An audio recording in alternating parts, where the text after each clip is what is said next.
Bonjour à toutes et à tous et merci d'être avec nous pour cette nouvelle session digitale en partenariat avec la Fondation BNP Paribas. Nous sommes voilà, ravis de pouvoir poursuivre ces sessions tout au long de l'après-midi avec vous. Comme vous le savez, nous utilisons l'outil webinaire, vos caméras et micros sont coupés, mais vous pouvez interagir avec le panel par le biais des outils et principalement le chat, l'outil conversation. À l'issue du Mécène Forum, vous pourrez récupérer dans le tote bag virtuel l'ensemble des présentations, ressources et puis donc le replay de cette session. Et puis donc on vous encourage à communiquer sur les réseaux sociaux au sujet du Mécène Forum, mais également entre vous par le biais de l'application ConnexMe. Sachez que vous pouvez prendre contact avec les intervenants de ce panel notamment ou avec tout autre participant au Mécène Forum. Et puis, donc tout de suite, je vais passer la parole à Jennifer Gallet, qui est journaliste à The Conversation pour l'animation, et je vous dis à tout à l'heure. Bonjour à tous et merci de nous accorder du temps pour parler d'un beau sujet autour de la biodiversité et du climat et de comment on peut soutenir la recherche dans ces domaines. Voilà, et on va en discuter aujourd'hui avec 4 personnes qui sont au cœur de ces problématiques. Et moi, j'aurai le plaisir d'animer cette session d'1h15. Voilà, je suis Jennifer Gallet, je travaille pour le média en ligne The Conversation, sur lequel vous pouvez trouver tout un ensemble d'articles sur ces questions. Je vous invite à les découvrir en ligne. Et voici comment nous allons procéder. Dans un premier temps, je vais laisser nos 4 intervenants se présenter et nous dire un peu quel est leur rapport en fait avec la thématique de cette session, hein, dont je rappelle le titre: Changement climatique et érosion de la biodiversité, pourquoi soutenir la recherche. Et ensuite, nous déroulerons un certain nombre de thèmes que nous allons aborder et je vous invite à poser vos questions grâce à l'outil qui s'appelle Converser, que vous trouvez en bas sur Zoom. Voilà, vous cliquez dessus, vous posez vos questions. J'essaierai de relayer ces questions tout au long de notre... J'en donnerai d'autres. Je vais donc maintenant laisser nos intervenants se présenter et on peut commencer avec vous, Philippe Curie. Vous pouvez nous dire qui vous êtes et ce que vous faites. Bonjour à tous, c'est un grand plaisir d'être avec vous aujourd'hui. Je suis directeur de recherche à l'Institut de recherche pour le développement. Je travaille en écologie marine et je suis aussi président du conseil scientifique de l'Institut océanographique de Monaco. Alors j'ai beaucoup travaillé en Afrique, au Sénégal, en Afrique du Sud. J'ai aussi travaillé en Californie et puis j'étais directeur d'un centre de recherche en France et j'ai travaillé avec de nombreuses fondations et ONG. Merci. Jean-Jacques Goron. On ne vous entend pas. Bonjour à tous, oui, ravi de vous rencontrer à nouveau autour de ce forum et de revenir à Admical pour une deuxième année l'année dernière, ayant aimé cet atelier sur le mécénat en faveur de la création. Je suis donc Jean-Jacques Goron, responsable du mécénat et responsable de la Fondation BNP Paribas, la Fondation BNP Paribas qui couvre un large champ d'expertise dans le champ culturel, autour du soutien à la création dans la danse contemporaine, les arts du cirque et les musiques de jazz, mais aussi dans le champ social, autour de l'inclusion, de l'éducation et de l'engagement des salariés, et puis bien sûr dans le champ environnemental depuis quelques années, avec un soutien à la recherche sur le changement climatique et l'érosion de la biodiversité. Merci, je passe la parole à Franck Courchamp. Bonjour à tous, je suis ravi aussi d'être ici parmi vous. Merci de m'avoir invité à ce forum. Je suis directeur de recherche au CNRS. Je suis à l'origine dynamicien des populations. J'ai commencé ma carrière sur l'épidémiologie de virus dans les populations animales. C'est d'actualité en ce moment. Je travaille beaucoup plus maintenant sur des thématiques liées à l'impact du changement climatique sur la biodiversité, donc les 2 grands thèmes qui nous intéressent aujourd'hui. Dans différents types d'écosystèmes avec différents types de questions. Et je travaille à l'université Paris-Saclay en région parisienne. Merci Franck. Marie Bogatage. Bonjour, merci beaucoup pour cette invitation. Ravie également d'être parmi vous. Donc, je suis Marie Bogataille, je suis économiste de formation. Aujourd'hui, je dirige la prospective et le Fonds AXA pour la recherche, donc au groupe AXA.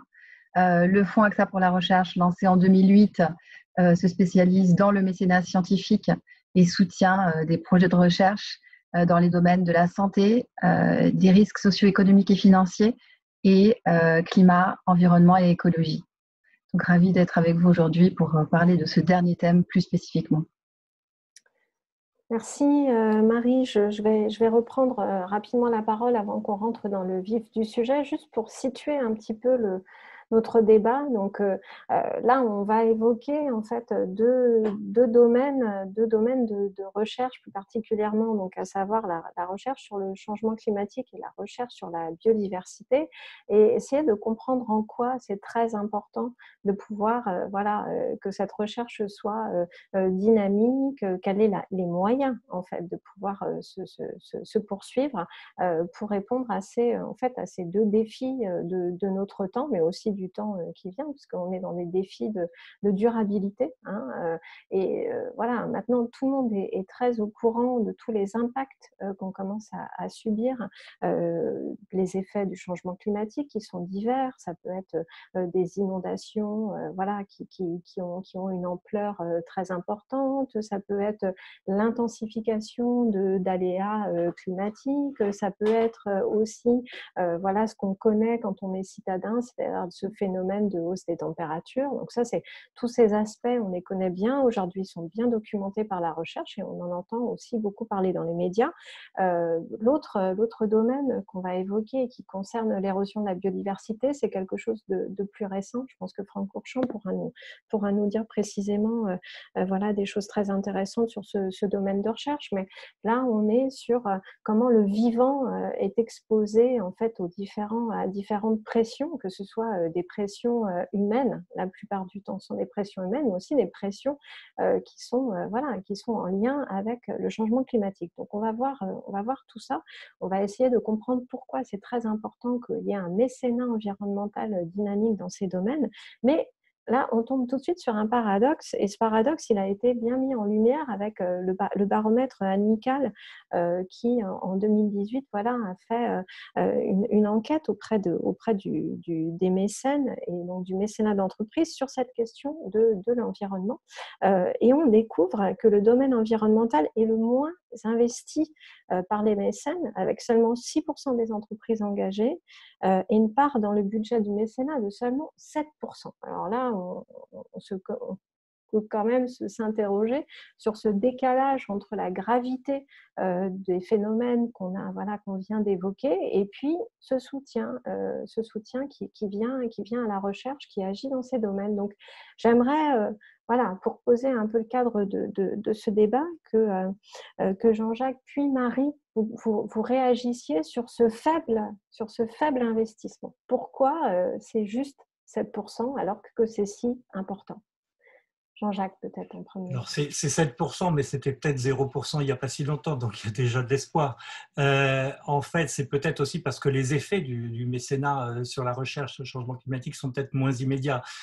C'est une question qu'on peut se poser. Et ce qui est vrai en France, c'est aussi vrai en fait à l'échelle internationale. Vous avez fait paraître au mois d'octobre un article dans The Conversation qui montre que le mécénat sur les questions du climat en particulier, qui est vraiment un des défis majeurs planétaires, est assez faible aussi à l'échelle environnementale. Alors, c'est quand même un sujet qui monte. Moi, j'en ai pour preuve tout simplement la toute récente coalition qui vient d'être menée par le Centre français des fondations, que nous avons rejoint avec d'autres entreprises et d'autres fondations, qui montrent que le sujet intéresse quand même aujourd'hui de plus en plus d'entreprises sur le côté mécénat. Et j'en ai aussi pour preuve, je le sais, que certaines fondations non seulement s'interrogent, mais réfléchissent très sérieusement à s'engager sur le sujet et commencent à explorer très, très sérieusement le sujet qu'on peut aborder évidemment, le sujet environnemental de bien des manières. Si j'en reste au groupe BNP Paribas, au-delà de ce que fait la Fondation, ce qui est un signe aussi très positif, c'est que je vois que ce sujet est aussi un sujet qui monte. savez, nous avons une douzaine de fondations dans le groupe BNP Paribas et par exemple, la fondation BNP Paribas Suisse, il y a quelques années déjà, a de son côté décidé aussi de soutenir la recherche sur le changement climatique avec le Swiss Polar Institute en l'occurrence. Et puis, nos amis de la fondation BNP Paribas en Allemagne et de la toute jeune fondation, mais néanmoins de plus en plus importante, fondation BNP Paribas en Inde, sont en train de se pencher plus que sérieusement sur le projet d'investir ce champ-là, puisqu'ils ont déjà exploré et ils ont déjà quelques idées bien précises. Donc voilà, il y a des signes positifs qui sont encourageants et je crois que c'est ça qui est important, c'est de voir cette note positive. Merci Jean-Jacques. Marie, quel est votre point de vue sur sur ces chiffres et sur cette réalité du mécénat environnemental? Alors, je partage l'opinion de Jean-Jacques sur le fait qu'une des explications est sans doute que les effets sont beaucoup plus perçus comme à long terme. D'ailleurs, si on regarde les chiffres un petit peu plus en détail, on voit que les grandes entreprises dédient beaucoup plus en fait de leur mécénat que les TPE à ce sujet et à des niveaux beaucoup plus élevés que les 7% que nous voyons. Et ça, quand je réfléchissais sur ces chiffres, je me suis dit, mais c'est peut-être en fait que c'est tellement un problème qui a des effets plus lointains dans l'esprit des gens, que peut-être que c'est perçu comme quelque chose qui doit être pris par l'État. Et que l'effet du privé n'est pas immédiatement perçu comme pertinent. Quel est le rôle qu'on peut y jouer? Donc pour moi, ce qui est encourageant, comme Jean-Jacques, je suis très optimiste sur l'investissement dans le domaine, parce qu'en effet, c'est un sujet qui croît. Dans les grandes entreprises, c'est un sujet qui est vraiment prédominant. Et c'est vrai que ce chiffre, quand on voit les engagements publics faits par les entreprises, il est assez frappant. Et je pense qu'il faut mettre ça dans un contexte beaucoup plus global, qui est aussi les prises de position RSE des entreprises. Donc, en effet, il y a le mécénat, mais le mécénat marche main dans la main avec la RSE, la responsabilité des entreprises. Et pour donner des exemples, à travers, par exemple, les réductions d'empreinte carbone des entreprises, des prises de position sur les investissements dans des industries plus vertes. Donc, je pense qu'il faut voir ça aussi comme quelque chose, un élément, entre autres, de l'action des entreprises. Et je pense que ça, c'est assez important. Donc, le cadre d'analyse doit être peut-être un petit peu plus élargi en termes de quel est l'engagement réel des entreprises dans ce domaine. C'est vrai, comme Jean-Jacques, je vois également chez AXA une prise de position beaucoup plus forte dans ce domaine que ce qu'on voit dans les chiffres. Le Fonds AXA pour la recherche, par exemple, soutient aujourd'hui 200 projets sur les 650 existants dans le domaine climat, environnement et écologie. Voilà, nous pensons vraiment que c'est quelque chose qui va devenir plus fort, notamment dans les grandes entreprises. Et peut-être, en s'interrogeant sur ces 7%, ça met peut-être l'accent sur le rôle que nous avons en tant que grandes entreprises, comme acteurs clés de la transformation sociétale sur ces sujets. Et peut-être que c'est aussi à nous de continuer à mettre la lumière sur ces thèmes pour les mettre à l'agenda de la décision privée et publique. D'ailleurs, la BNP et AXA, le fonds AXA et la fondation BNP travaillent à la dissémination des connaissances et des informations autour de ces deux domaines pour un effet d'entraînement qu'on espère positif. Merci Marie, merci de ce premier éclairage. On comprend bien là, voilà, ce chiffre de 7%, il nous permet de lancer cette discussion, mais en effet, c'est un phénomène beaucoup plus global et cet investissement, il peut être très diversifié. Mais je pense que ce qui peut être intéressant maintenant, c'est de demander aussi à Franck Courchamp, qui est chercheur, concrètement, à quoi ça sert de faire de la recherche dans le domaine de la biodiversité et du changement climatique? Et donc, derrière cette question-là, on peut dire, en fait, en quoi le mécénat va être utile pour financer pour aider cette recherche et comment cette recherche elle peut faire dans la différence dans nos capacités d'adaptation à ces deux défis. Voilà, Franck, qu'est-ce que vous pouvez nous dire sur ce sujet? Alors, évidemment, il y a énormément d'équipes et de projets de recherche sur des choses extrêmement variées, à la fois sur le changement climatique et sur la biodiversité. Si je prends juste le domaine de la biodiversité, qui est celui vraiment d'où je viens, en fait, il reste presque tout à apprendre. Pour vous donner un petit peu une idée de à quel point on a besoin de financer la recherche, on ne connaît même pas notre outil d'étude. L'outil d'étude, la biodiversité, c'est-à-dire par exemple le nombre d'espèces qu'il y a sur Terre, on ne sait pas combien il y a d'espèces sur Terre. On en a répertorié à peu près un petit peu plus de 2 millions, mais on ne sait pas combien il y en a qu'on n'a pas encore découvert. Les estimations, c'est entre 5 et 100 millions. Et vous voyez à quel point c'est peu précis. Et je dis souvent à ce niveau-là qu'on connaît avec moins de précision le nombre d'espèces qu'il y a sur notre propre planète qu'il n'y a que le nombre d'étoiles qu'il y a dans notre galaxie. Et il y a énormément d'écosystèmes sur notre planète qui sont encore très opaques. Donc, je ne parle pas uniquement de connaître le nombre d'espèces, mais de savoir comment ils fonctionnent. Si on regarde par exemple les fonds marins, que Philippe Curie connaît très bien, on connaît encore vraiment assez mal. Par exemple, moins de 10% du relief sous-marin de plus de 200 mètres sont cartographiés, sont connus, sur une planète qui est aux 2/3 émergée. Alors que si on regarde par exemple la Lune, la face cachée de la Lune est entièrement cartographiée. Alors vous allez me dire, c'est peut-être parce que ça coûte trop cher. Évidemment, ça coûte cher, mais cartographier l'ensemble des fonds marins, ça coûterait moins que le budget actuel de la NASA pour cartographier un des satellites de Jupiter.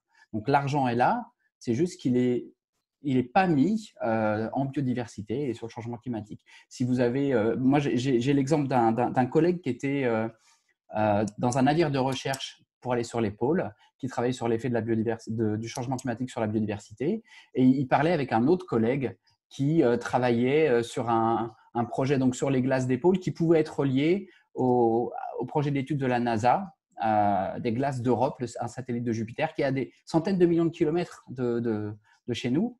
Et son budget était 1000 fois supérieur au budget de l'écologue. Donc, ça montre bien encore que là, on en est à faire des expéditions comme au XVIIIe siècle pour identifier des espèces, pour vraiment juste voir ce qui existe. On découvre à chaque fois des centaines, voire des milliers d'espèces, mais en fait, on fait juste que les identifier et les classer. On ne connaît rien dessus, on ne connaît pas leur distribution, leur comportement, leur physiologie, leur régime alimentaire, les structures sociales, les interactions avec les autres espèces, avec leurs parasites par exemple. On ne sait pas combien il y en a. Et c'est des choses où, en général, quand on parle au public, c'est assez étonnant. Par exemple, si je vous prends le plus gros mammifère terrestre, la plus grosse espèce terrestre, l'éléphant, on ne sait pas exactement combien il y a d'éléphants sur Terre. Vous allez me dire que c'est assez étonnant parce que c'est gros quand même. Les éléphants d'Asie, qui sont dans un des endroits les plus peuplés de la planète, les seules estimations qu'on ait, c'est 40-50 000. C'est une estimation qui date d'il y a presque 20 ans et qui a été donnée par un expert qui a dit en gros, ouais, je pense que ça doit être 40-50 000. Et c'est une des plus grosses espèces. C'est pour vous dire à quel point on ne connaît rien, on a besoin de recherche et l'argent public ne suffit pas pour financer tous les projets qui pourraient être faits. Franck, juste pour bien préciser, en fait, à quoi ça sert de connaître mieux toutes ces espèces dont vous nous dites qu'on ne les connaît pas assez? À quoi, concrètement, à quoi ça nous sert? Je dirais que c'est un petit peu la même chose que lorsque des gens veulent étudier des maladies génétiques, ils ont besoin de connaître les gènes. Lorsqu'on veut étudier à peu près n'importe quoi, on a besoin de savoir comment fonctionnent les outils. Et avant de savoir comment fonctionnent les outils, les éléments, il faut connaître les éléments. Il faut imaginer un écosystème comme si, par exemple, vous ouvriez une grosse horloge de grand-mère avec un fatras d'engrenages qui sont tous liés les uns aux autres. Et ça, c'est les espèces. Toutes les espèces sont liées les unes aux autres. Elles ne fonctionnent jamais en isolement. Et non seulement elles sont toutes reliées les unes aux autres, c'est-à-dire que le mouvement de l'une fait bouger une qui est beaucoup plus loin, mais en plus, elles bougent dans le temps, elles bougent dans l'espace. Et donc, c'est quelque chose d'extrêmement complexe. Imaginez que pour faire tout le vivant, on a 4 bases, A, C, T, G. Et avec ça, on fait des codes et on fait tout le vivant. On a quelques molécules en chimie, pour, quelques choses de base pour faire un petit peu tout. Dans un écosystème très simple, on a des centaines d'espèces, voire des milliers d'espèces. Dans un écosystème très simple, dans un écosystème normal, on en a des dizaines de milieux qui sont en interaction les unes aux autres. Pour comprendre comment ça fonctionne, on a besoin de connaître ces éléments. Et pourquoi est-ce qu'on a besoin de comprendre comment ça fonctionne? Mais parce que nous, on fait partie de ces écosystèmes, parce que nous, on est liés à toute cette biodiversité. On en a besoin pour absolument tout. Et donc, on a besoin de savoir, puisque cette biodiversité est en train de décliner, puisque le climat est en train de se modifier et aussi d'affecter la biodiversité, on a besoin de comprendre comment ça va fonctionner et aussi quelles vont être les implications pour nous. Merci Franck pour ces explications. Donc, je crois que le mot que vous avez prononcé de dire que tout est intriqué, que tout est lié, ça c'est vraiment le mot qui doit nous rester présent à l'esprit pour vraiment comprendre que quand on touche à un aspect, eh bien, c'est tout l'ensemble voilà, de l'écosystème qui est affecté. Je voudrais demander, il y a une autre précision, je pense qu'on a besoin d'avoir pour avoir les idées claires par rapport à notre question. Et je vais demander à Philippe Curie de nous éclairer. C'est en fait en France, et on peut aussi s'intéresser à ce qui se passe chez les voisins ou même voilà, plus globalement, comment la recherche scientifique se finance, comment est-ce que ça s'organise et dans cette organisation, quelle est la place du mécénat? Est-ce que le mécénat a une vraie importance? Est-ce qu'il y a une importance grandissante? Comment est-ce que ça a évolué? Voilà. Est-ce que vous pourriez nous donner un peu des repères autour de comment est financée la recherche? Merci. Alors, comment est financée la recherche? Je dirais plutôt comment est sous-financée la recherche. Ce matin, il y avait une tribune dans Le Monde signée par 4600 chercheurs qui déploraient le sous-financement chronique de la recherche. Alors, aujourd'hui, on est entouré de fake news et de contre-vérités. La science, c'est quand même le goût du vrai. Ce n'est pas un savoir comme un autre, c'est un savoir partagé, vérifiable, exigeant, qui naît de controverses scientifiques. L'apport est immense. Aujourd'hui, si on va dehors et puis on se dit ah ben, les températures augmentent, si on n'avait pas le GIEC qui est une expertise fantastique, scientifique, par des experts pointus, qui nous donne un cadre, je ne sais pas ce qu'on dirait, à part il fait plus chaud ou il fait plus froid. Si aujourd'hui vous dites que la Terre est plate ou que le changement climatique est un esprit de vue, il faudra le démontrer et démontrer. Donc la recherche, je voudrais dire, c'est vraiment une boussole dans un contexte de crise environnementale et climatique, mais aussi sociale et économique. Il devient essentiel dans ce monde qui se transforme et puis pour toutes les transitions qui sont souhaitées. Alors on parle souvent bien sûr de biodiversité, de changement climatique. Alors, on sait beaucoup de choses quand même. On connaît l'érosion de la biodiversité, on l'estime, on connaît aussi les tendances climatiques. Alors, on sait tout ça, mais je crois que pourquoi il n'y a pas moins de financement, c'est parce qu'on ne veut pas y croire.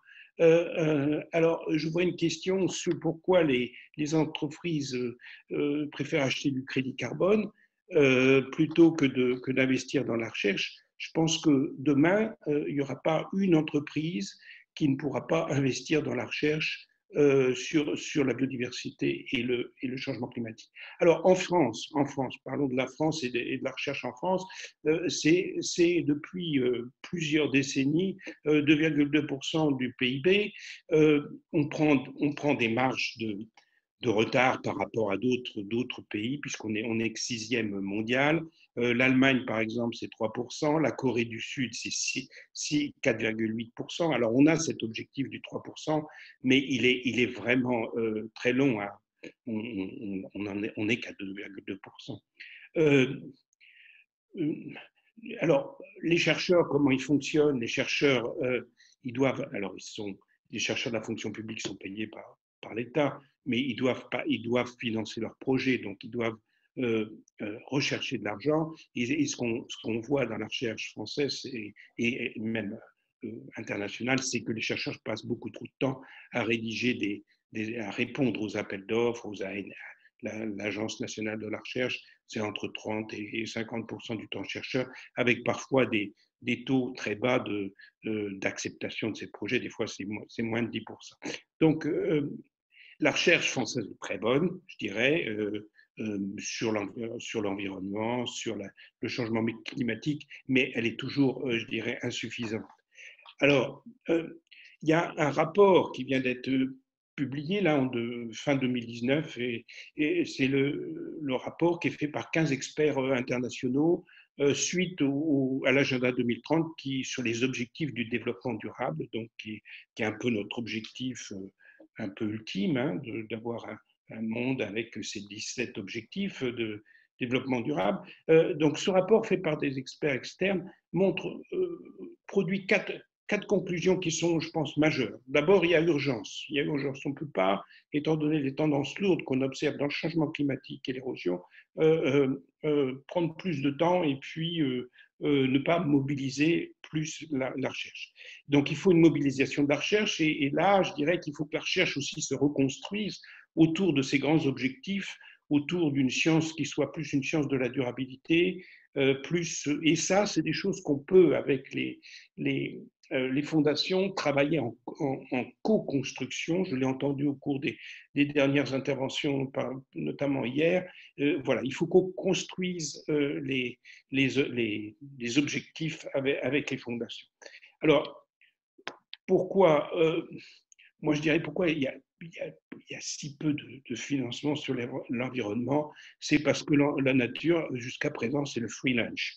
Hein, ce sont des externalités. Quand vous voyez, par exemple, les économistes qui sont extrêmement peu nombreux, je crois que c'est 1% ou 0,1% des économistes qui intègrent dans leur modèle économique l'environnement ou le changement climatique. Donc voilà, on voit que il y a je dirais, pas assez de financement et que tous ces financements, cette recherche, elle est absolument clé pour ce sujet. D'ailleurs, ce sujet existentiel, hein, sans exagération, qu'est l'érosion de la biodiversité et le changement climatique pour nos sociétés. Philippe, juste une petite précision parce que vous avez, voilà, vous supervisez beaucoup de travaux de recherche, vous êtes impliqué dans ce monde de la recherche depuis pas mal de temps. Le mécénat, la part du mécénat et de son implication dans l'environnement, ça date de quand en fait en France par exemple? Quand est-ce qu'on voit apparaître les premiers soutiens financiers à des projets de recherche qui viendraient de mécénat? Jean-Jacques peut peut-être répondre plus facilement à cette question. Je pense que c'est quand même assez récent quand on voit le faible pourcentage de ce mécénat en direction de la recherche française. Je pense qu'il est quand même assez récent. Moi, j'ai par exemple travaillé avec pas mal de fondations, Nippon Foundation, la Pew, donc des fondations américaines, et je pense que là aussi, il y a des traditions peut-être plus grandes, des investissements plus grands sur l'environnement et qui sont peut-être plus anciens. Donc voilà, donc je pense que c'est, comme vous l'avez dit au début, c'est que ce pourcentage, on peut rester optimiste, ce pourcentage va augmenter. Je pense que inexorablement, il va augmenter parce que les entreprises vont devoir se mobiliser, se positionner sur ces grands enjeux. Je ne vois pas toutes ces grandes entreprises négliger l'environnement dans le futur. Ben, ce n'est plus qu'une question de temps. Alors, je voudrais qu'on écoute justement des mécènes qui sont très actifs dans ce champ. Marie, est-ce que vous pouvez nous dire concrètement pourquoi la Fondation AXA, elle s'est mise en fait à soutenir des projets en direction de recherche pour le climat, pour la biodiversité? Pourquoi s'être engagée dans ces domaines qui sont complexes? On vient de le voir, et puis vous n'êtes pas si nombreux en effet à le faire. Alors pourquoi vous avez décidé de le faire et nous rappeler combien de projets, même si vous avez commencé un petit peu à le faire, mais nous expliquer un petit peu combien de projets vous soutenez, et puis on passera la parole à Jean-Jacques qui nous expliquera comment ça se passe du côté de la Fondation BNP Paribas. Merci. Très bien, bien sûr. Donc, l'histoire, au fond, AXA sur le climat et la biodiversité a commencé parallèlement à l'engagement d'AXA, qui, il y a déjà quelques années, a pris des engagements très forts pour une décarbonisation, donc au niveau de ses investissements en tant qu'assureur. Donc, en parallèle, le fonds AXA a lancé un pilier climat et environnement pour soutenir la recherche dans ce domaine, à côté de ces piliers socio-économie et santé que j'évoquais tout à l'heure. Alors, pour la petite histoire, le fonds AXA est lancé en 2008 crise financière. La vraie volonté d'AXA d'investir le mécénat scientifique pour encore mieux comprendre le risque, c'est le métier de l'assureur, comprendre le risque, comprendre les aléas, prévenir ces risques, jouer un rôle clé dans la résilience et l'adaptation. Et donc, lors de cette crise financière, la création du fonds, c'est là son origine, provient de cette volonté de mieux comprendre, mieux appréhender ces risques financiers et socio-économiques. Très rapidement après, évidemment, l'action du fonds s'est élargie sur d'autres domaines sur lesquels peut agir l'assureur, donc la santé, et puis le climat, et on en parlera peut-être tout à l'heure, plus récemment, la biodiversité. Donc la volonté, c'était vraiment de mieux comprendre les risques, voire d'analyser les incertitudes pour les transformer en risques qu'on peut potentiellement mitiger, les risques gérables, ou en tout cas pour trouver des moyens d'adaptation ou de résilience face à ces aléas qui, comme ça vient d'être dit, sont vraiment des problématiques existentielles, sont des vrais défis sociétaux, mais dont dépend notre existence. Donc nous sommes d'abord concentrés, quand on s'est engagé sur ce sujet climat et biodiversité, sur des projets autour des catastrophes naturelles, ce qui est assez évident pour un assureur, donc les inondations, les séismes. Et puis, nous avons élargi le périmètre pour soutenir des projets autour du changement climatique puis la biodiversité, pour les raisons que vous évoquiez tout à l'heure, et vous l'avez bien ressouligné, Jennifer. C'est vraiment le lien entre tous ces différents phénomènes. Voilà, donc on a voulu vraiment pouvoir soutenir des projets dans l'ensemble des domaines climat et biodiversité, en passant par les catastrophes naturelles, pour mieux aussi mettre en exergue l'interdisciplinarité et le lien entre ces phénomènes. Et puis, voilà, on a aussi voulu jouer un rôle dans la dissémination de la recherche et de la connaissance.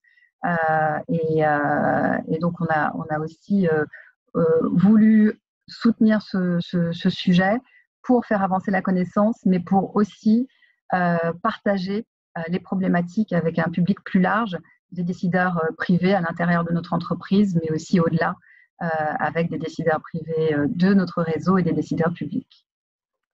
Merci Marie. Jean-Jacques, vous pouvez nous dire un peu, nous dessiner à grands traits en fait l'histoire de l'engagement de la fondation dans ces domaines-là, du climat, puis de la biodiversité, parce que c'est assez récent. Oui, alors en fait, nous avons pas mal de points de convergence avec Marie, c'est normal d'ailleurs, nous nous connaissons bien et nous partageons même nos chercheurs, n'est-ce pas, Franck? C'est une histoire en fait qui remonte à l'origine de la fondation, la recherche. Simplement, pendant des années, la fondation a soutenu la recherche médicale en accompagnant de grandes équipes de chercheurs. Et puis en 2010, et c'est aussi vraiment partie prenante avec la direction de la RSE, on a vraiment décidé de nous lancer dans une nouvelle approche autour du climat. J'ai d'ailleurs souvenir que nous avons d'une rencontre avec Jean Jouzel qui nous a beaucoup éclairé sur le sujet et qui nous a décidé à évidemment aller de l'avant. Et c'est comme ça que nous avons lancé notre premier appel à projet en fait en 2010 pour 3 ans et un appel à projet qui est un appel à projet Fondation BNP Paribas. Mais tout ça s'inscrit bien, en effet, dans une politique de RSE et dans une politique, je dirais même d'engagement. Nous avons une direction d'engagement à BNP Paribas. Vous savez que la question de la transition écologique, en tout cas, est un des grands axes de transformation de l'entreprise. Donc, le mécénat est un appui, bien sûr, voilà, il rentre dans cet ensemble. Et voilà. Et depuis que nous avons démarré, oui, nous avons soutenu donc à travers ces appels à projets 27 projets de chercheurs. Donc, ce sont des soutiens assez conséquents sur les 3 années. En fait, ça va certainement souvent au-delà des 3 années. En tout cas, les relations qui continuent d'être amicales avec les chercheurs se poursuivent. Parce que c'est vrai que c'est un temps long, la recherche. Et ce que je veux dire, c'est que c'est une banalité de le dire, mais c'est bien de le rappeler, c'est que le mécénat, en fait, il est un accélérateur de projets. Il a cet effet de levier qu'on connaît bien aussi dans les banques. Et nous, par exemple, dans les projets, les financements, c'est un des critères, mais ne doivent pas être en dessous de 20% et pas plus de 60%. C'est-à-dire qu'il faut qu'on soit vraiment suffisamment conséquent pour aider des projets qui sont ambitieux, pas trop pour qu'ils ne dépendent pas que de nous, et tout ça évidemment sont comme des coalitions avec les instituts de recherche. Merci Jean-Jacques. Alors je vais prendre 2 questions. Je vais prendre 2 questions qu'on nous pose là, que le public nous pose. Il y a une question qui est intéressante.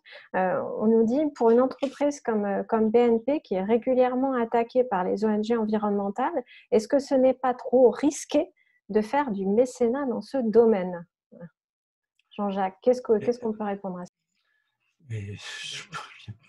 Le métier de la banque, c'est un métier de risque. Alors, peut-être que c'est risqué de faire du mécénat.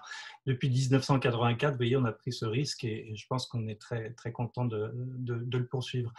Non, en fait, encore une fois, ce programme de mécénat que nous conduisons en faveur de la recherche depuis maintenant un peu plus de 11 ans, il s'inscrit vraiment dans une politique RSE de l'entreprise. Et cette politique RSE de l'entreprise, et d'engagement, elle a évidemment d'autres ambitions autres que celles du mécénat. C'est de évidemment réduire les financements et les investissements des énergies fossiles avec des engagements très concrets, des positions très concrètes. À titre d'exemple, en 2018, chez BNP Paribas, il a été décidé que la part du charbon dans le mix énergétique des compagnies électriques qui sont financées par BNP Paribas passe la barre de 20%. Et puis en 2030, pour l'Union européenne, ce sera la fin de l'exposition au charbon. C'est juste un exemple.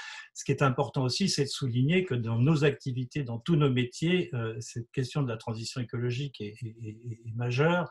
Qu'il y a beaucoup de financement et d'investissement sur les énergies renouvelables, qu'on est un des leaders de ce qu'on appelle les green bonds. Enfin voilà, je ne vais pas vous citer toute la panoplie de ce qui existe dans l'entreprise, mais que tout ça s'inscrit vraiment dans un projet de transformation et d'accompagnement des clients, parce qu'il ne suffit pas que l'entreprise elle-même soit bas carbone ou zéro carbone d'ailleurs, mais il faut aussi qu'elle accompagne ses clients dans cette transition, et c'est important pour une entreprise comme BNP Paribas qui est très internationale, qui accompagne beaucoup d'entreprises, des petites, des moyennes, mais aussi des très grandes entreprises. Merci. Il y a une autre question, peut-être que Marie pourra réagir. Alors, c'est quelque chose que vous avez déjà évoqué en début de discussion. Là, on nous demande, les entreprises n'ont-elles pas l'impression de déjà faire le travail via leur politique RSE, privilégiant donc d'autres domaines pour leurs actions de mécénat? Alors, est-ce que la RSE, ça ne suffit pas pour agir sur les questions de climat et de biodiversité?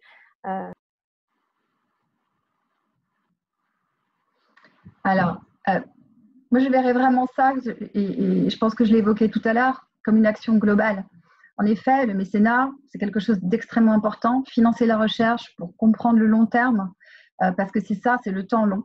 Et je pense que c'est un peu le défi de la recherche et de son financement. C'est extrêmement important. Mais ça ne peut pas être fait seul. C'est-à-dire que la recherche seule, dans le labo, n'a pas l'effet escompté. Et donc, la recherche a permis d'informer suffisamment le public pour justement mettre en place des politiques RSE. C'est pour ça, Jean-Jacques en évoquait quelques exemples tout à l'heure, qu'aujourd'hui, nous regardons comment réduire les empreintes carbone, comment mieux investir avoir des portefeuilles d'investissement plus verts, avec des températures plus basses. Et tout ça, ça a été informé par la recherche. Donc, je pense qu'il ne faut pas regarder l'un ou l'autre, mais c'est l'un avec l'autre. Évidemment, il serait souhaitable que le mécénat en faveur du climat et de la biodiversité s'accroisse en proportion, mais je pense que les actions RSE des entreprises en faveur du combat du changement climatique sont extrêmement importantes. C'est aussi les actions individuelles, et Jean-Jacques le disait tout à l'heure, des clients, des individus, des entreprises et du public. Donc, pour moi, c'est pas mutuellement exclusif, mais voilà, ça marche ensemble, et je pense que le mécénat complète en effet ces actions, mais ces actions sont essentielles. Merci Marie. Je voudrais qu'on aborde un autre point, alors avec une question pour Franck autour de ces parfois de cette voilà, des rapports qui peuvent s'instaurer entre le chercheur et son mécène.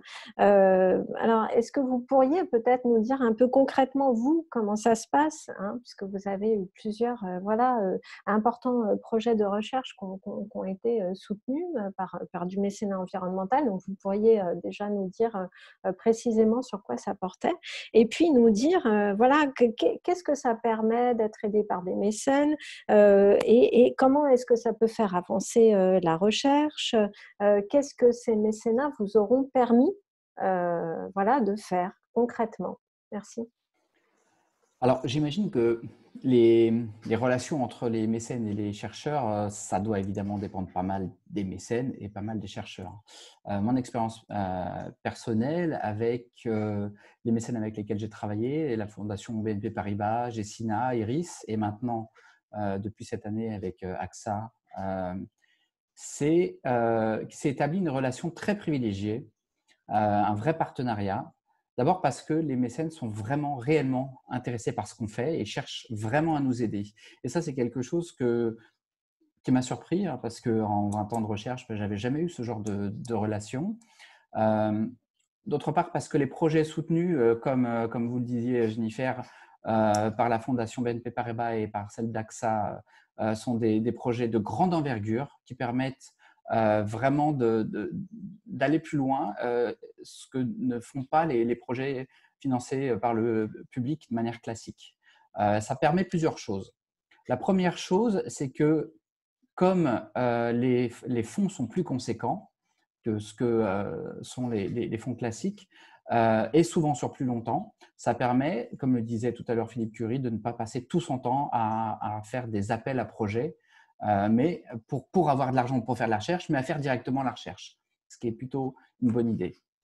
Ça permet aussi de changer l'échelle de nos recherches, de changer d'ambition, de faire des choses qu'on n'aurait pas pu faire et qui vont vraiment faire une différence.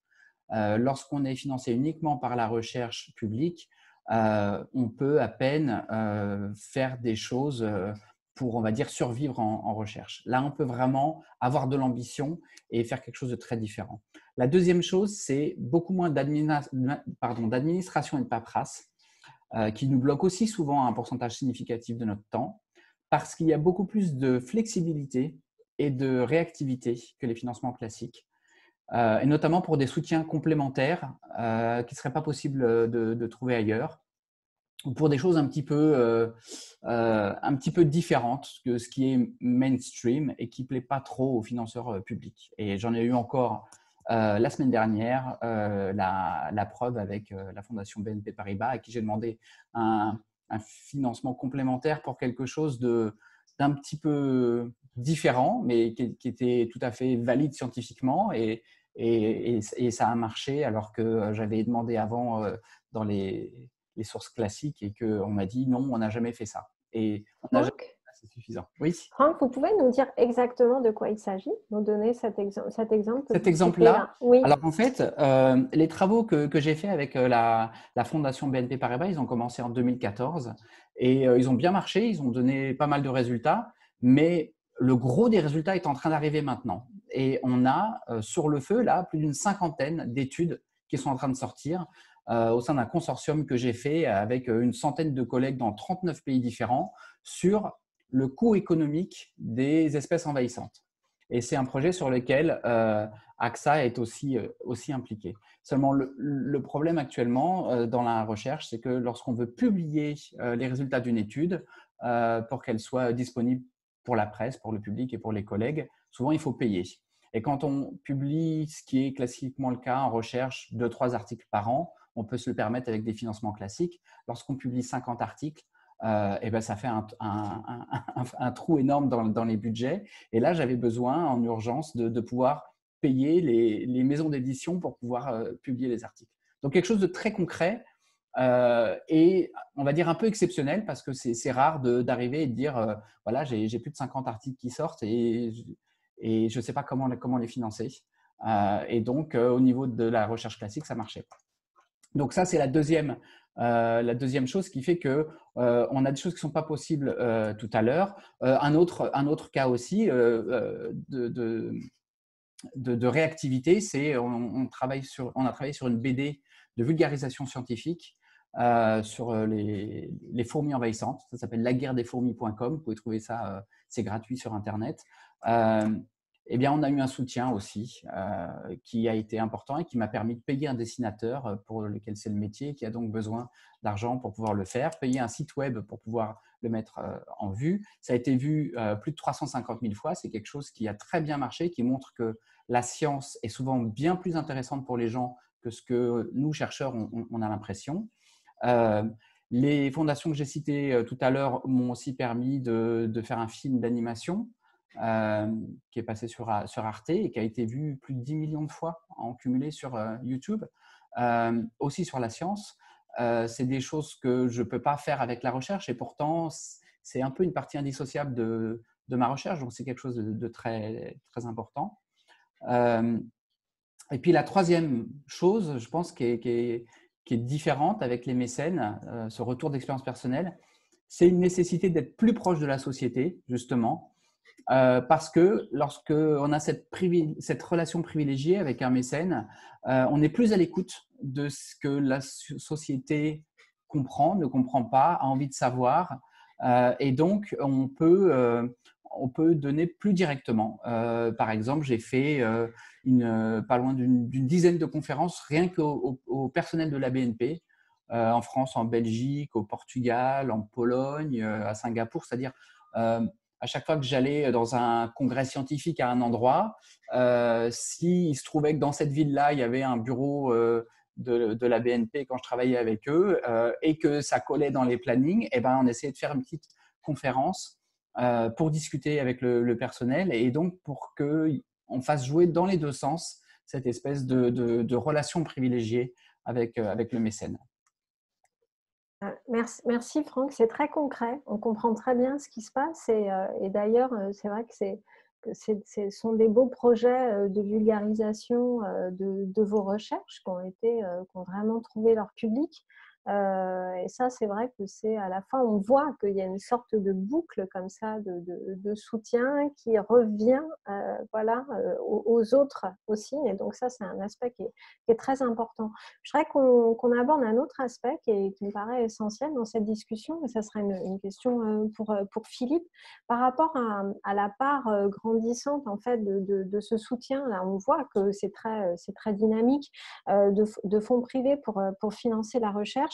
Est-ce qu'il y a des situations de conflit d'intérêts, ce qu'on appelle les conflits d'intérêts en sciences, c'est-à-dire d'être financé pour travailler sur des secteurs qui peuvent être intéressants pour des investisseurs privés. Donc, en fait, en gros, de se faire orienter sa recherche, est-ce que ça, c'est un risque et en gros, on dit toujours, les chercheurs, ils ont besoin de garder leur indépendance, c'est vital. Comment conserver son indépendance quand on a une multiplication comme ça d'investissements, quand on a de l'investissement privé? Enfin, comment comment est-ce qu'on arrive à garder la boussole et quels sont les outils de régulation qui sont actuellement en place pour garantir cette indépendance? Voilà, ça c'est une question pas facile, mais je suis sûre que vous allez nous éclairer. C'est une vaste question et c'est une question, c'est un sujet hautement sensible parce que vous comprendrez bien que l'indépendance de la recherche, c'est, je dirais, une exigence fondamentale si on veut garder le goût du vrai, hein, et avoir une recherche qui soit à la fois crédible, qui soit efficace, et puis aussi qui conserve la confiance du grand public et de tous en général. Alors, c'est vrai, les chercheurs du domaine public, ils ont souvent beaucoup de réticence à collaborer avec des fonds privés, avec des fondations, et pour cette raison, il y a une défiance qui est parfois persistante. Alors, il faut bien reconnaître qu'il y a eu des contrôles et des manipulations dans la science, dans l'historique, et ponctué d'exemples. Alors, vous avez des exemples absolument incroyables comme Lysenko du temps de Staline, qui avait inventé une pseudo-science en génétique et qui prétendait vouloir transformer le blé en avoine ou les virus en microbes. Mais ça a quand même plombé tout un pan de la recherche pendant des années, au moins en URSS. Alors, voilà, donc le chercheur, il ne veut pas se transformer en alibi. Et puis, c'est vrai que les firmes sont à la recherche de caution académique et puis des fois développent des manœuvres de lobbying qui sont extrêmement efficaces. Alors, que faire? D'une part, il faut reconnaître, et tout à l'heure je vous ai cité ce rapport des Nations Unies, qu'on ne pourra pas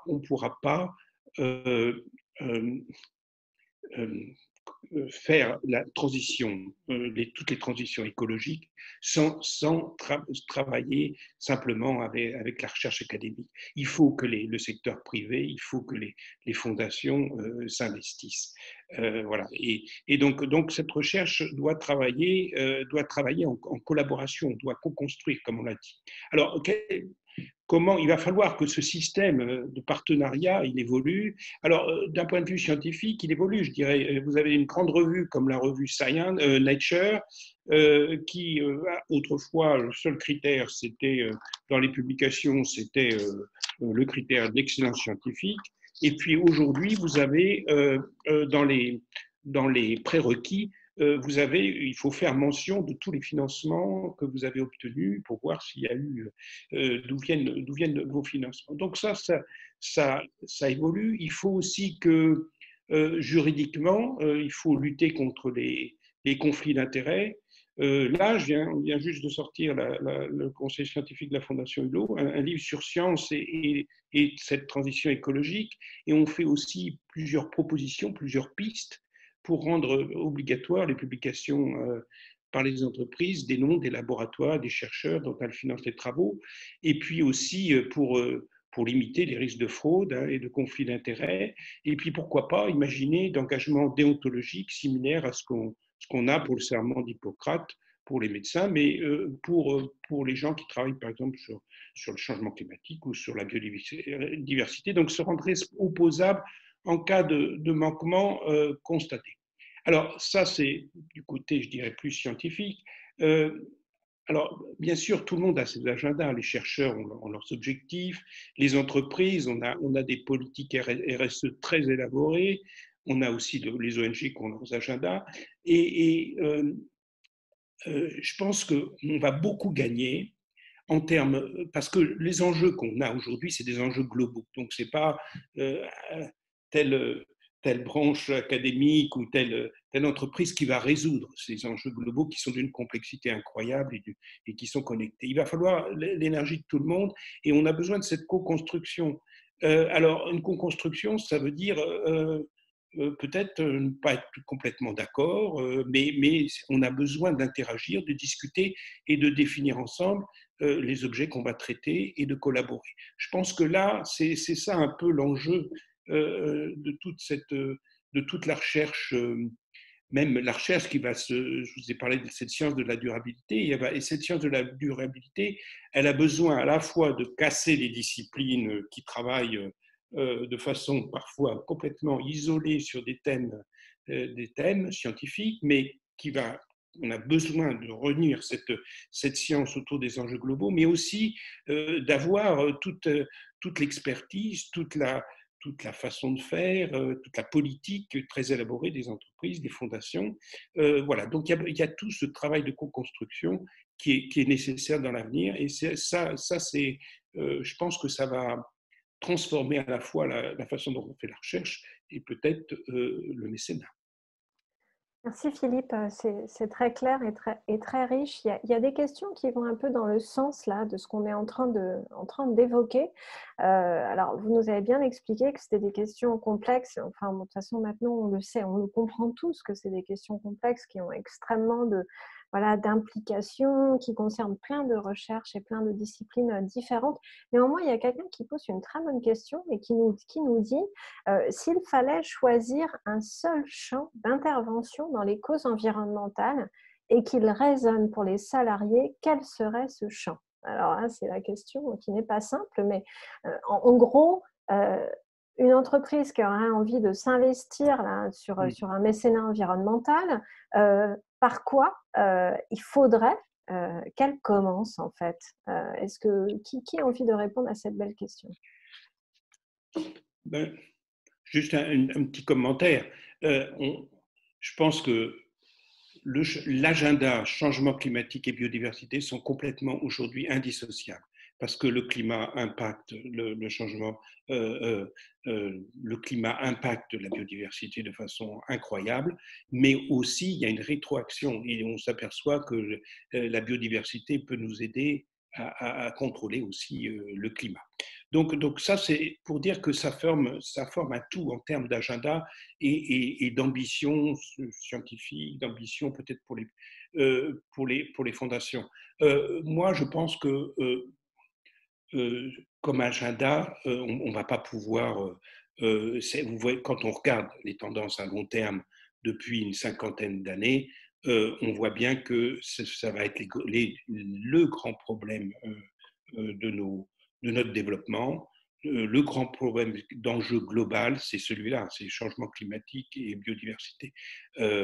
Et ça, bien sûr, ça atteint je dirais presque tous les autres objectifs du développement durable, c'est-à-dire que ça va impacter le bien-être, on le voit avec le Covid, ça va impacter la sécurité alimentaire, les inégalités, etc. Donc, c'est pas pour prêcher pour biodiversité et changement climatique, mais c'est vraiment des enjeux globaux qu'on pourra pas contourner. Franck, vous voulez réagir à cette question? Oui, alors en fait, j'étais parti sur les mêmes réflexions, c'est-à-dire qu'on a dit tout à l'heure que c'était des questions qui étaient à la fois globales et complètement interconnectées. Donc, c'est difficile de faire un choix. Si on me demandait est-ce que tu préférerais te priver de respirer, te priver de boire ou te priver de manger, je serais bien embêté. Et c'est un petit peu le même type de question. Mais peut-être que moi, je m'étais plus posé la question sur au sein des questions entre le changement climatique et la biodiversité, est-ce qu'il y aurait des champs d'intervention privilégiés? Donc, j'avais peut-être pris une fenêtre plus étroite à cette question. Donc, effectivement, il faut y répondre plus largement et je rejoins tout à fait Philippe Curie là-dessus. Maintenant, si on s'intéresse à ces deux domaines-là, je dirais que le changement climatique a peut-être une avance sur la biodiversité d'une vingtaine d'années et que c'est important de rattraper le retard des recherches sur la biodiversité et qu'au sein de la biodiversité, il y a tellement de domaines, il y a tellement de questions qui restent en suspens que c'est là encore très difficile de choisir. Mais pourquoi pas à ce moment-là, puisque de toute façon, ça va dépendre énormément des salariés en question, de l'entreprise en question, et qu'il y en a vraiment suffisamment pour tout le monde et des choses suffisamment différentes. Pourquoi pas ne pas interroger les salariés d'une entreprise en leur proposant différents types de domaines et de savoir s'ils ont envie de s'intéresser à la biodiversité aquatique, aux aires protégées, à la pollution plastique et l'impact que ça peut avoir sur certaines catégories d'espèces, etc. Et du coup, peut-être avoir une spécificité d'entreprise liée à la sensibilité particulière des salariés, qui fait que non seulement ils seraient informés un petit peu de tout le panel du possible, mais qu'ils seraient peut-être plus investis parce qu'ils auraient pu choisir la cause qu'ils ont envie de défendre le plus. Tout à fait. Et donc là, on voit bien que investissement, c'est dans les deux sens du terme qu'il faut le prendre. S'investir financièrement et s'investir aussi sur le front de ses convictions. Il y a une autre question qui me semble intéressante, qui va me permettre de repasser la parole à Jean-Jacques et Marie. Alors, avant de vous poser la question sur comment vous choisissez les projets, quels sont les thèmes qui vous paraissent les plus pertinents, les plus importants par rapport à vos activités, il y a une question qui est très intéressante et qui nous demande en fait les questions du temps long et de l'incertitude liées à la recherche peuvent-elles être des freins pour de potentielles entreprises mécènes de plus petite taille? Qu'en pensez-vous? Quand bien même elles sont sensibilisées à la cause, que diriez-vous pour les convaincre de se lancer dans ce mécénat environnemental, même si ce n'est pas simple, même si elles sont plus petites? Voilà, je vous propose de tous les deux, Jean-Jacques et Marie, de répondre à cette question. Et puis après, on rentrera un petit peu plus dans le détail de comment vous choisissez les projets que vous soutenez.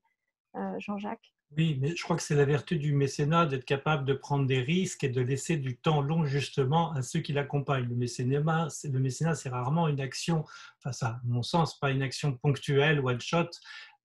C'est vraiment un accompagnement de long terme, quels que soient les projets. Je fais souvent un peu la comparaison entre les chercheurs et les artistes parce qu'ils ont quand même des quêtes qui finalement sont relativement communes. Et d'ailleurs, c'est toujours intéressant de confronter chercheurs et artistes.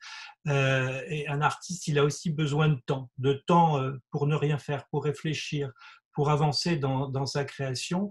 Et ce temps qu'on peut lui donner, et c'est exactement ce que Franck disait tout à l'heure, c'est extrêmement précieux parce que ça lui permet justement de travailler, de réfléchir, d'avancer dans ses projets, comme une recherche, et de ne pas avoir à s'occuper du matériel et de la recherche de fonds et de l'administration, etc.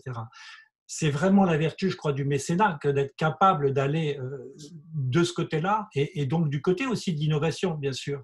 Et voilà, il faut pas avoir peur du temps long.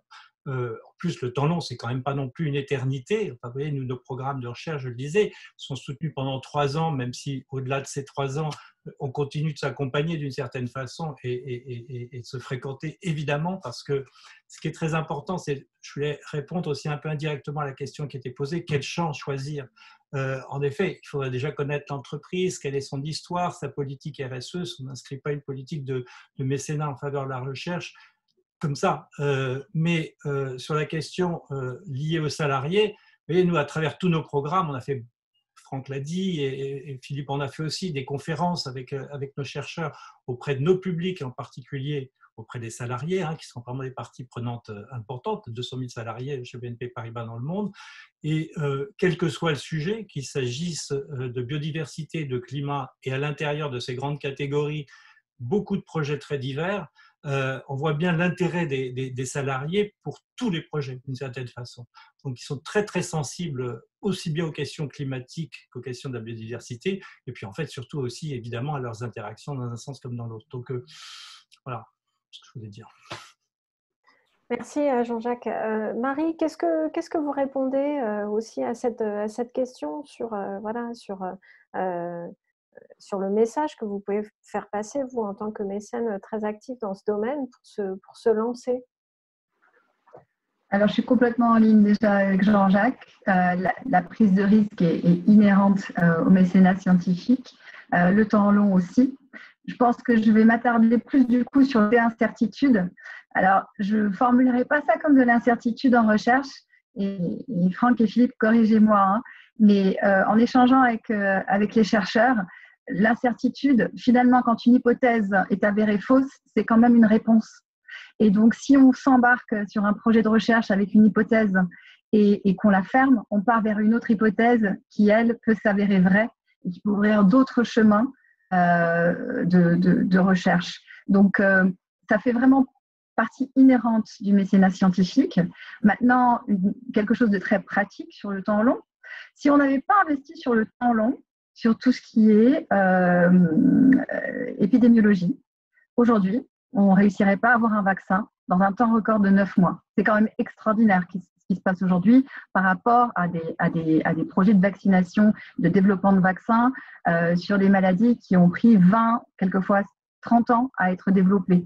Donc ça, c'est typiquement pour moi un exemple de la persévérance sur de l'investissement de projets temps long incertains qui aujourd'hui quand même nous montre de la lumière au bout d'un tunnel qui semblait bien sombre et bien long.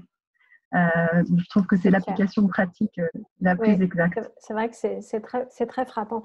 Je voudrais qu'on revienne, il nous reste 10 minutes, donc je vous propose de revenir sur un dernier point que je voulais aborder avec Jean-Jacques et Marie, sur comment vous sélectionnez les projets que vous allez soutenir et comment ce soutien a évolué au fil du temps. Voilà, de répondre à cette question. Et puis après, je vois que les questions continuent d'arriver. Donc, s'il nous reste un petit peu de temps, je transmettrai ces questions. Jean-Jacques, sur la question de la sélection des projets. Sur la question de la sélection, donc je l'ai dit, nous avons lancé un premier appel à projet pour les trois années à venir en 2010, donc pour 11, 12, 13, etc. Donc le dernier appel à projet, il date de 2019, l'année dernière, qui nous a permis de sélectionner 9 projets. Alors la sélection, là aussi, c'est sur un temps long, vous voyez, puisque un appel à projet qui est vraiment monté de toutes pièces par la Fondation, il a démarré en février 2019 pour se conclure en novembre de la même année. Pourquoi c'est en long? Parce que d'abord, l'appel à projet, il a évolué, il est parti de la France et depuis l'avant-dernier appel à projet, il s'est ouvert à l'espace économique européen. Donc, il s'est plus internationalisé, ce qui fait qu'on a des projets qui nous viennent évidemment de nombreux pays d'Europe. Ensuite, un appel à projet, ce sont des dossiers assez conséquents. Ce n'est pas une synthèse de 5 pages. Et c'est vrai que c'est un gros travail d'ailleurs pour les chercheurs que de répondre à ces appels à projet. On demande beaucoup de choses. Ce sont évidemment des appels à projets qui sont rédigés des projets qui sont rédigés en anglais.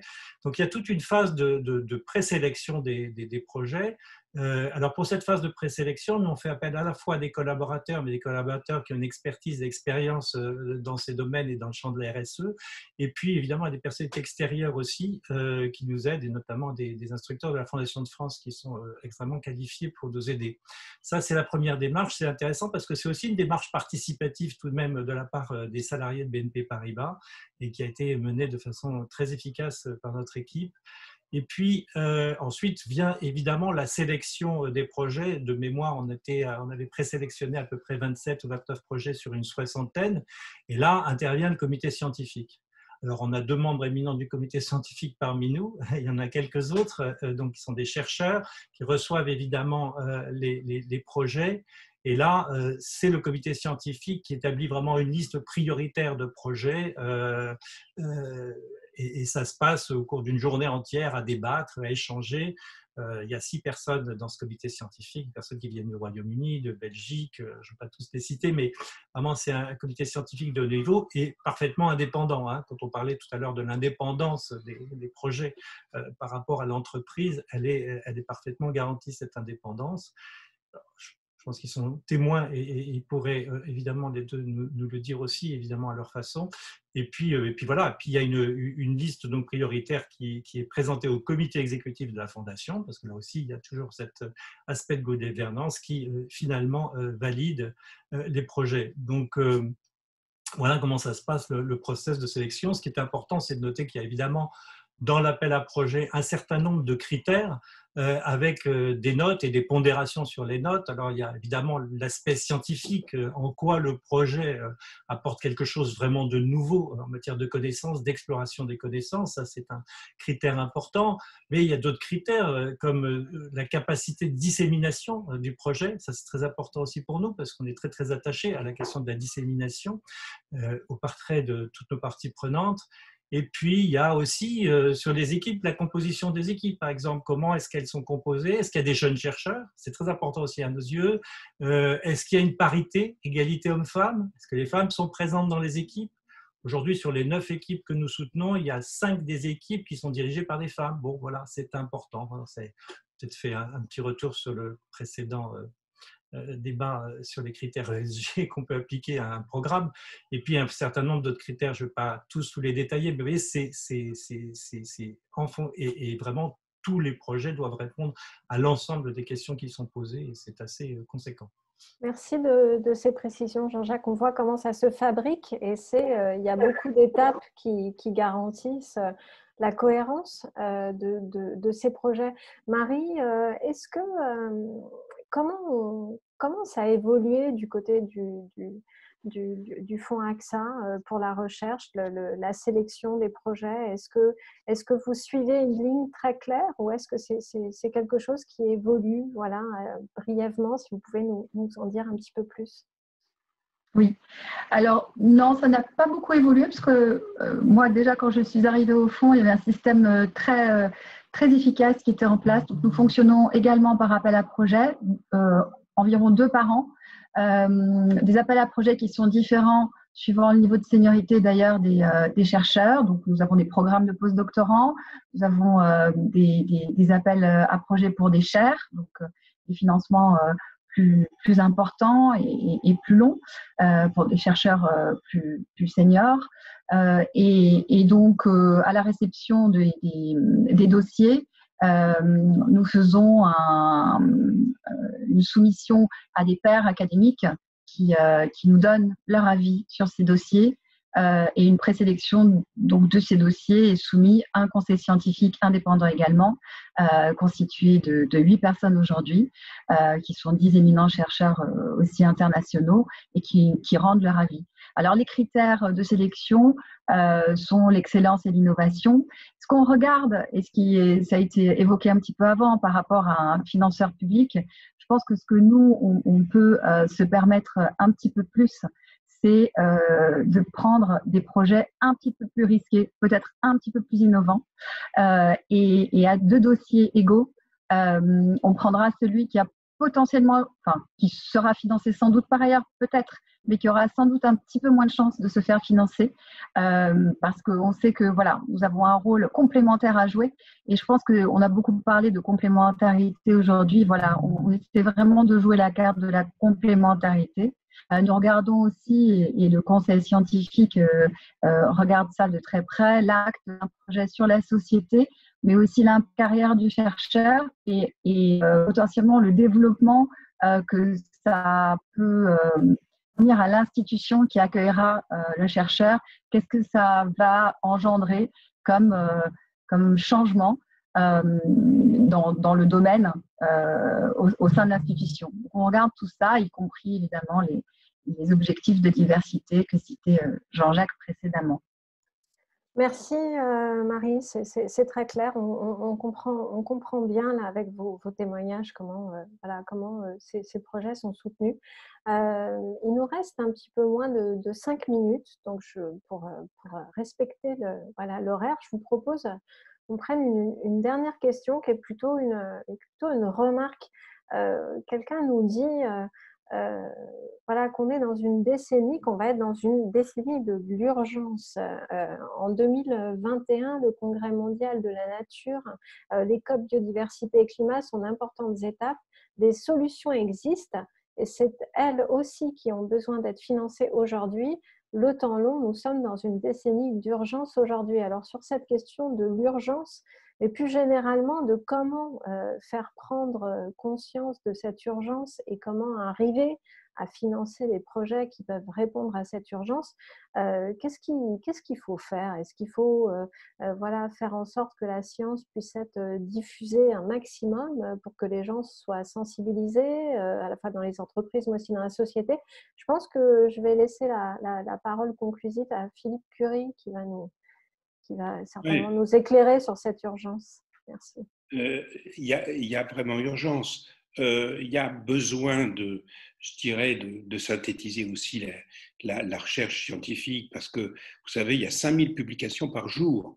Donc, on a besoin d'organiser notre savoir et il faut bien voir que la science, elle est hyper active, hyper productive. Donc, il y a des très beaux résultats qui sont souvent ignorés. Donc, voilà. Donc, il y a besoin, et ça, je dirais que dans le GIEC pour le changement climatique, l'IPBES pour la biodiversité, ont fait un travail extraordinaire. C'est ce qu'on appelle des rapports de consensus, c'est-à-dire d'agréger finalement toute cette recherche. Alors ça, c'est déjà, je dirais, un bon point pour cet objectif, pour cette urgence.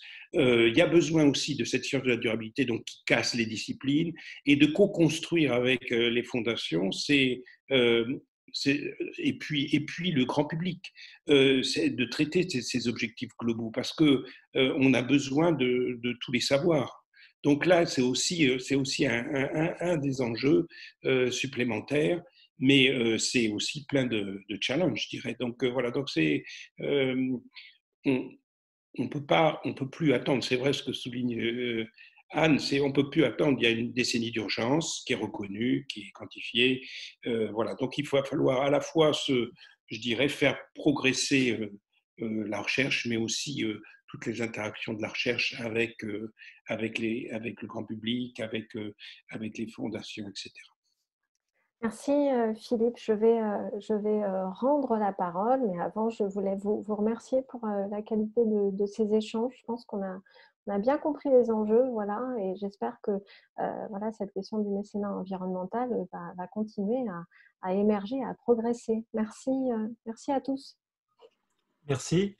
Merci beaucoup Jennifer Merci pour l'animation de bientôt. cette session et merci à la Fondation BNP Paribas pour son soutien dans le cadre du Mécène Forum.